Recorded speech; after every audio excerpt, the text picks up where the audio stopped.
नाज़रीन, सुहेल अफरीदी साहब के ऊपर काफ़ी ज़्यादा तनकीद की जा रही थी और उनकी खबरें भी आ रही थी कि वो कहीं मीटिंग में गए हैं, कोई खुफिया मीटिंग हुई है उनकी।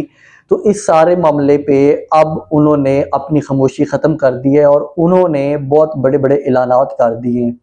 वो बहुत गुस्से में नज़र आए और उन्होंने जो ऐलानात किए हैं वो भी मैं आपको बताता हूँ, और उसके अलावा जो उनकी आइंदा की पॉलिसी है उनके हवाले से उन्होंने क्या बोला है। और दूसरी साइड पे ट्रंप का जो एक खिताब टाइप होना था, वो खिताब क्या निकला उसमें से, वो भी मैं तमाम चीज़ें बताता हूँ। ईरान ने क्या जवाब दिया है उस खिताब के नतीजे में, बहुत सख्त जवाब दिया है, और अब ईरान क्या प्लान कर रहा है, इस सारी सिचुएशन को मैं आपको बताता हूँ। तो सबसे पहले मैं सुहेल अफरीदी साहब वाले टॉपिक पे आता हूँ। कल एक पॉलिटिकली कमेटी का इजलास होता है रात को। उस इजलास में सुहेल अफरीदी साहब आते हैं, वो कहते हैं कि हमें कहा जाता है आप इंतज़ार करें और हुकूमत के साथ मामलात बेहतर हो रहे हैं। लेकिन जब हुकूमत के साथ बातचीत होती है तो वो कहते हैं, जो मुबैना तौर पर इतलात आ रही हैं कि उनकी मुलाकात करवाई गई राना सनाउल्लाह से। वो किसकी दरख्वास्त पर करवाई गई? महमूद खान अचकज़ई साहब। महमूद खान अचकज़ई को इमरान खान साहब ने अपोजिशन लीडर नामजद किया हुआ है कौमी असम्बली में। अब जब इनकी मुलाकात के लिए वो लोग जाते हैं राना सनाउल्लाह और एहसन इकबाल के पास, जब वहां पे जाते हैं तो वो कहते हैं कि हम आपकी मुलाकात कहीं और करवा देते हैं, लेकिन यहाँ पे हम आपको इमरान खान साहब से जेल में मुलाकात नहीं करवा सकते, वो हमारे इख्तियार में नहीं है। अब महमूद खान अचकज़ई साहब इनको भेजते हैं उनकी तरफ और वो कहते हैं कि हमारे पास इख्तियार ही नहीं है, जबकि इमरान खान साहब ने इख्तियार दिया हुआ था महमूद खान अचकज़ई को और अल्लामा राजा नासिर अब्बास को कि अब इन्होंने अगर एहतजाज करना है या मुज़ाकरात करने हैं तो इन दोनों ने करने हैं। अब मुज़ाकरात वाली जो एक ट्रक की बत्ती लगा दी वो राना सनाउल्लाह को लगा दी गवर्नमेंट ने कि हाँ भाई आप इनके साथ मुज़ाकरात वाली गेम खेलें। जब मुज़ाकरात वाली गेम नाकाम हो रही है तो सारी तनकीद आ रही है सुहेल अफरीदी के ऊपर, क्योंकि यही अगर मुज़ाकरात वाली जो पॉलिसी थी या मुफाहमत वाली पॉलिसी थी वो तो अली अमीन गन्नापुर साहब भी लेके चल रहे थे। अब जब यहाँ पे बात आती है कि सुहेल अफरीदी साहब भी अगर उसी पॉलिसी पे चल रहे हैं तो फिर इमरान खान साहब ने इनको वजीर आला क्यों बनाया था? जब ये तमाम बातें होती हैं, इससे पहले एक जलसा होता है पेशावर में, वो जो अमर रियाई फोर्स के नाम से एक फोर्स के हवाले से मेंबरशिप का आगाज किया था पेशावर में। उस जलसे में हमने आपको बताया था कि बैरिस्टर गौहर ने ऐलान किया था कि अब एहतजाज को लीड करेगा सुहेल अफरीदी। जब पॉलिटिकल कमेटी में सारी बात हो रही थी वहां पे सुहेल अफरीदी साहब ने कहा कि मुझे अब ऐलान कर दिया गया है बैरिस्टर गौहर की जानिब से कि मैं अब एहतजाज को लीड करूंगा और मुझे सामने लेके आने की बात कर दी गई है। अब जब यहाँ पे बात होती है तो वो कहते हैं कि हमें चुप करवाया जाता है कि आप मुज़ाकरात वाली साइड पे चले, लेकिन उन मुज़ाकरात का क्या नतीजा हुआ है? अभी तक ना तो इमरान खान साहब से कोई मुलाकात हुई है, ना इमरान खान साहब की सेहत के हवाले से कुछ सामने निकल के आया है कि उनकी सेहत कैसी है। तो उन्होंने कहा कि हम इस जो मुफाहमत या मुज़ाकरात वाली बात पे चल रहे हैं, हमें इसका कोई फ़ायदा नहीं हो रहा। और सुहेल अफरीदी साहब ने कहा कि मुझे फ्री हैंड दिया जाए, मुझे तमाम इख्तियारात दिए जाएं और मैं खुद इस तरीक को लीड करूंगा और प्रोटेस्ट को लीड करूंगा और अवाम को साथ लेके इमरान खान साहब की रिहाई के लिए निकलूंगा। उन्होंने कहा कि अगर कोई गोली चलाई जाती है तो सबसे पहली गोली मैं कहूँगा। खैर, गोली वाला ऐलान तो उनका पता चलेगा, क्योंकि ये जो अभी हुकूमत है इन्होंने गोलियां चला के भी देख ली है। गोली चलनी है, ये वो ज़हन में रखें कि गोली चलनी है। अब अवाम कितनी होती है, गोली के सामने रेजिस्ट क्या करती है, ये बहुत मुश्किल है भी कहना, क्योंकि गोली के सामने कोई खड़ा तो नहीं हो सकता। वो अपने पुरअमन एहतजाज तो करते हैं, लेकिन जब आगे से गोलियां चल रही होती तो इसका इम्पैक्ट बहुत गलत पड़ता है। अब उन्होंने कहा कि मैं गोली खाने के लिए सामने आऊंगा और उन्होंने कहा कि लीडरशिप को साथ और सामने आना चाहिए, कि ये ना हो कि कारकुनान आगे आगे फिर रहे और लीडरशिप पीछे हो। इस तरह फिर जो कारकुनान है उनका हौसला भी पस्त होता है। अगर लीडर आगे हो तो कारकुनान हमेशा आगे रहते हैं और लीडर स्टैंड करने वाला हो। ये ना हो कि लीडर कभी चाय पीने चला जाए केपी हाउस में, कभी वो 12 जिले फलांग के पहुंच जाए केपी असम्बली में। इस तरह का लीडर होगा तो अवाम का हौसला टूटता है। इससे पहले अलीमा खान साहब ने भी एक एहतजाज की कॉल दी हुई है कि 10,000 टिकट होल्डर एक टेस्ट करने के लिए पहुंचे अडियाला जेल ट्यूसडे की उन्होंने कॉल दी हुई है। वो कॉल क्या करती है, उहदे दौरान पहुंचते हैं नहीं पहुंचते वो हम आपको बाद में बताएंगे। लेकिन अभी जब सुहेल अफरीदी साहब ने कहा कि मुझे तमाम इख्तियारात दिए जाएं, तो वहां पे उन्होंने जो एक मुकम्मल तौर पे इतफाक हुआ है कि 9 अप्रैल को एक जलसा किया जाए, और जलसा किया जाए लियाकत बाग रावलपिंडी में। ये जलसा बहुत मुश्किल है क्योंकि यहाँ से इजाज़त तो बड़ी मुश्किल मिलना, वहाँ पे पिंडी में जलसे की इजाज़त पीटीआई के लिए बहुत मुश्किल है। अगर मिलती है तो फिर भी सवालात उठते हैं कि हाँ भी अगर सुहेल अफरीदी को इजाज़त कैसे मिल गई। काफ़ी सारी चीज़ें चल रही हैं। जब तक सुहेल अफरीदी साहब को प्रैक्टिकली काम नहीं करेंगे, अवाम इस तरह तनकीद करती रहेगी। क्योंकि इमरान खान साहब ने सुहेल अफरीदी को यहाँ पे हैप्पी बर्थडे टू यू तो करने नहीं बुलाया ना, या यहाँ पे उन्हें वज़ीर आला इसलिए तो नहीं बनाया कि आप आएँ और आराम सुकून से बैठ के।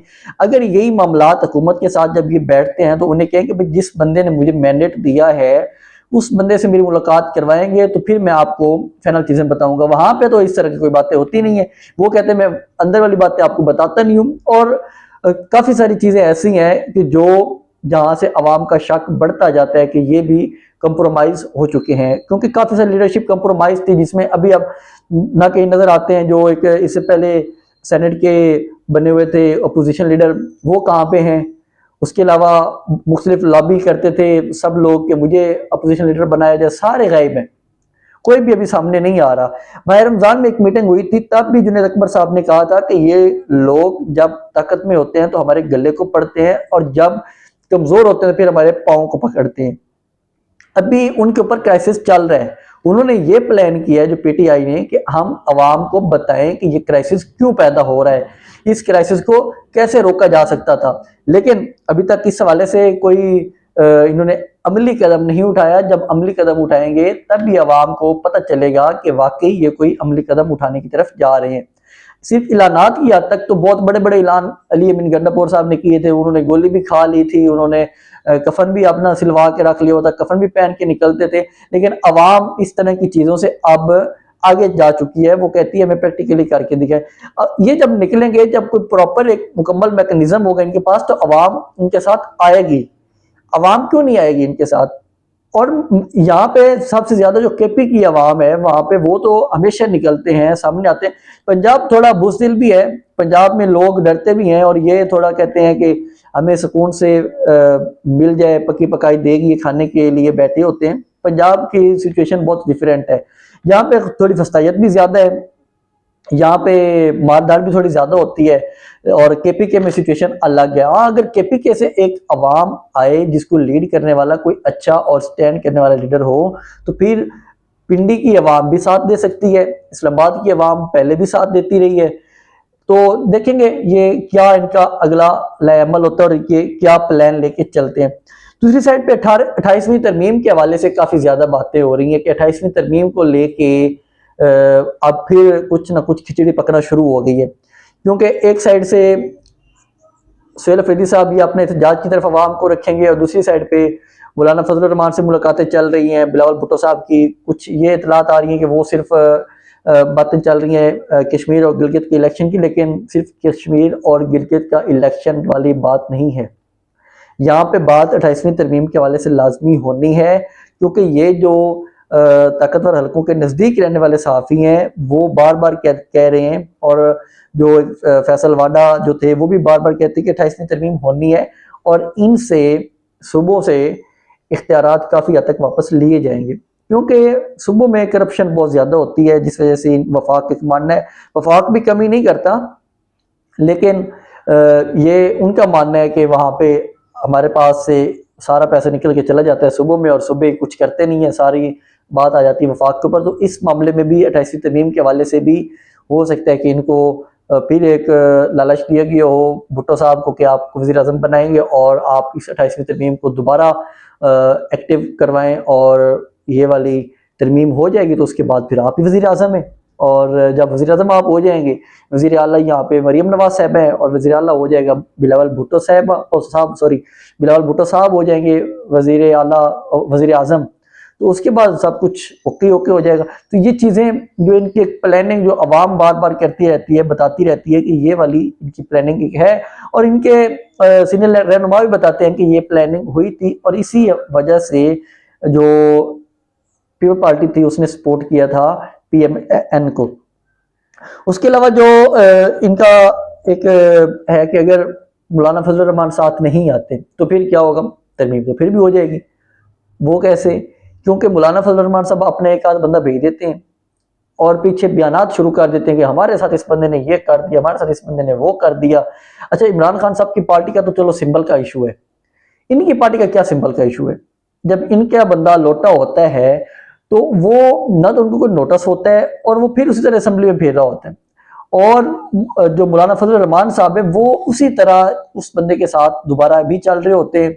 ये सारी जो चीजें हैं ये हमने आपको बताई है। और दूसरी साइड पे इनको नंबर पूरे करने की जरूरत भी नहीं है, नंबर इनके काफी हद तक पूरे हो चुके हैं। जो ये वफाकी आईनी अदालत है और इन्होंने इनके नंबर काफी हद तक पूरे कर दिए हुए हैं।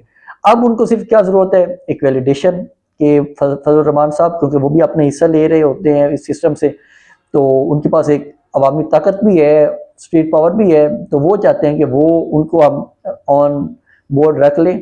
बाकी सारे मामलात वो देख रहे हैं, मार धाड़ भी कर रहे होते हैं, सब कुछ कर रहे होते हैं।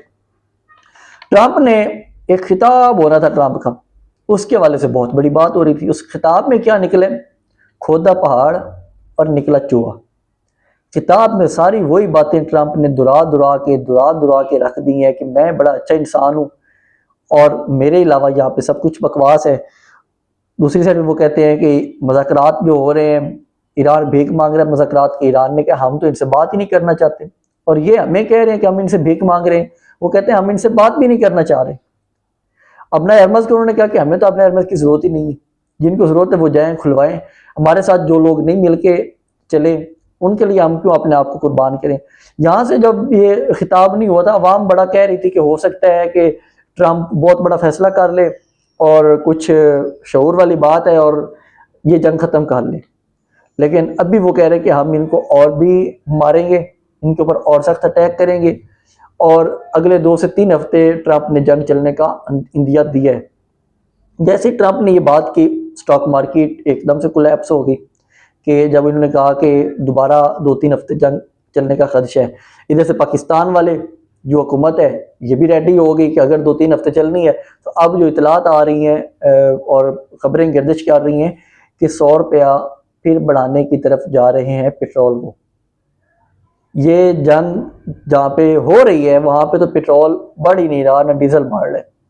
वो इनको जहाज भी दे रहे हैं, रोजाना के 2 जहाज। अब मसला ये है कि इनके पास पैसा ही नहीं है। IMF इनको कह रहा है कि आप मजीद सब्सिडी दे ही नहीं सकते। यहाँ पे अगर सुहेल अफरीदी साहब चाहें तो वो अपनी बात मनवा सकते हैं, मुलाकात कर सकते हैं इमरान खान साहब से। अब इमरान खान साहब क्या कहेंगे कि मुल्क को तबाह होने दें? ये पता नहीं क्या सोच है इन लोगों की। भाई वो मुल्क के लिए बैठा हुआ है कि मुल्क को में आइन और कानून लेके आए, मुल्क को जो नाइंसाफी में फंसा हुआ है उससे लेके निकले, और ये बैठे होते हैं पता नहीं वहां पे इमरान खान साहब इनके साथ कितना जुल्म और ज्यादती कर देगा। बस अजीब ही इन लोगों की लॉजिक है और सोच है।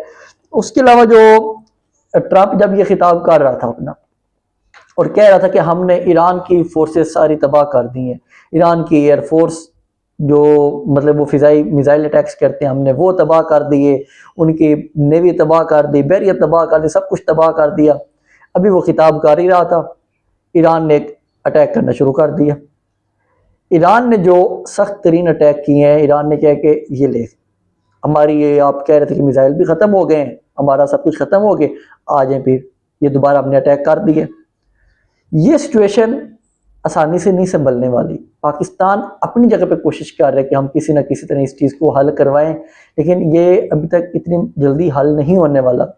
एक साइड पे बात चल रही थी पाकिस्तान की जो जंग चली हुई थी अफगानिस्तान के साथ, उस मामले पे भी कुछ बात ख़त्म होती हुई नज़र आ रही है कि चाइना अंदर इन्वॉल्व हुआ है। उन्होंने कहा है कि भाई आप दूसरे मामला तो देख रहे हैं, ईरान वाला पराए मुल्क में तो जा रहे हैं जिनकी पराई जंग है, और अपने मुल्क की जो जंग है उसको आप बातचीत से हल ही नहीं करना चाह रहे, उसको आप लगातार दहशतगर्दी और हमले करते हुए ख़त्म करना चाह रहे हैं, अटैक्स पे अटैक्स हो रहे हैं।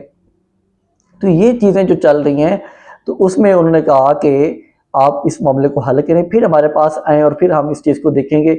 ईरान कह रहा है कि अब जो उनके पास दौरान इनकलाब का बयान आया, उन्होंने कहा है कि हम अब इन अटैक्स को डबल करने जा रहे हैं, दुगना करने जा रहे हैं, क्योंकि पिछले दिनों काफ़ी अटैक्स कम कर दिए थे ईरान ने। अब उन्होंने फिर बोला है कि हम अटैक्स फिर बढ़ाएंगे, क्योंकि ट्रंप ने कहा है कि हम दोबारा सख्ती से अटैक करने जा रहे हैं। तो उन्होंने भी कहा कि आए भाई, कर ले सख्ती से अटैक और हम भी आपको सख्ती से जवाब देंगे। तो ये चीज़ें हमने आपको बताई हैं कि क्या क्या मामलात चल रहे थे। सुहेल अफरीदी साहब के भी मामलात हमने आपको बताए हैं, वो काफ़ी परेशानी में फंसे हुए हैं। और मज़ीद जो भी अपडेट्स होंगी हम आपसे ज़रूर शेयर किया करेंगे। अल्लाह हाफ़िज़।